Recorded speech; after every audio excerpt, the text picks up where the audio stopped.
আমাকে তালাক দিয়ে দাও, এই কথাটি কোনো নারী যদি তার স্বামীকে অভিমান করেও বলে, আসমান জমিনের মাঝখানে যা হয় এটা জানলে ওই নারী জীবনে এই কথা বলতো না।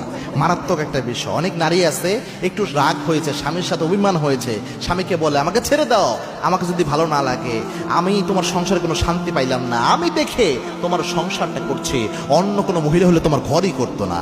এরকম কথা কিন্তু অনেক নারী বলে। এই যে বিশেষ করে যাই বলুক, এই তালাকের কথাটা যখন বলে, নবীজির একটা হাদিস এখানে মাথায় রাখবেন, বুখারীতে হাদিসটা এসেছে। আল্লাহর হাবিব সাল্লাল্লাহু আলাইহি ওয়াসাল্লাম জানিয়েছেন, ইবলিস শয়তান তার আসন, তার কুরসিকে, সিংহাসনটাকে সমাসীন করে সমুদ্রের উপর একটা গণজমায়েত সে বসায়, সমস্ত দুষ্ট জিনকে সে হাজির করে, এরপরে খোঁজ খবর নিতে থাকে যে আজকে কে কোন অপরাধ করেছো।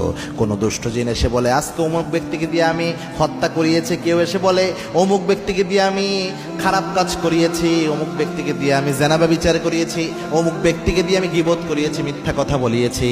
কোন কাজে ইবলিস শয়তান এত বেশি খুশি হয় না যে দুষ্ট জিন বলতে পারে অমুক এবং অমুকের মাঝে ঝগড়া লাগাইয়া স্বামী স্ত্রীর সম্পর্ক নষ্ট করাইয়া দিয়েছি, তালাকের কথা বলাইয়া সম্পর্ক শেষ করে দিতে পেরেছি।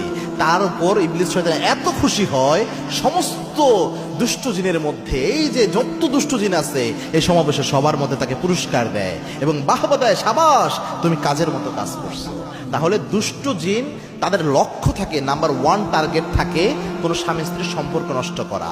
এখন স্ত্রী যখন কথায় কথায় এরকম কথা বলে যে তুমি আমাকে ছেড়ে দাও, তালাক দিয়ে দাও, এই সময় দুষ্ট জিনরা কি করে যে ওই ঘরটাকে, ওই যে স্ত্রী এরকম কথা বলে তার ঘরটাকে টার্গেট বানায় নেয়। তখন মনের মধ্যে ওয়াসওয়াসা দিয়ে স্বামীর মুখে কখন বের করে ফেলবে যে যা আমি তোকে তালাক দিয়ে দিলাম, সাথে সাথে কিন্তু অবস্থা খারাপ। এই জন্য তালাকের বিষয়টা সেন্সিটিভ, এই কথা মুখে আনবেনই না প্রিয় বোনেরা, এটা মারাত্মক ইফেক্ট আসে, পরবর্তীতে আপনার নিজেরই আফসোস করতে হবে।